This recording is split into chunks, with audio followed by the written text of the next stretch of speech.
عارف ادوية التخسيس اللي مش بتلاقيها موجودة في الصيدليات المعروفة، بتلاقيها كده بتتباع اونلاين او بتتباع في حتت غير الصيدلية، وعندك استعداد تدفع فيها كتير جدا وتخاطر بصحتك لمجرد بس ان انت تخس بسرعة، وعشان شفتي صاحبتك ولا بنت خالتك خست عليها بسرعة جدا فانت كمان عندك استعداد تدفعي كتير بس تجربيها.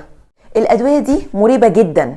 ايوه ممكن فعلا تخسسك في وقت قصير، بس لما تخوض التجربة هتلاقي حاجات كتير جدا ما كنتش تتوقعها. احتمال كبير جدا تلاقي ضربات قلب زيادة، عصبية، دوخة، تعب، صحة عامة مش في طبيعتها لما تمشي على الادوية دي، ومسيرك هتوقف الادوية دي ويمكن ترجع زي الاول واكتر كمان.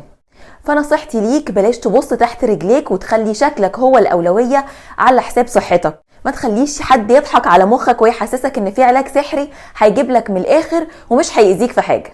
صدقني والله اساس وزنك الصحي وان انت تخس هو نظام اكلك وعاداتك الغذائية وشربك للمية وتزويد معدل حركتك. القرار ليك.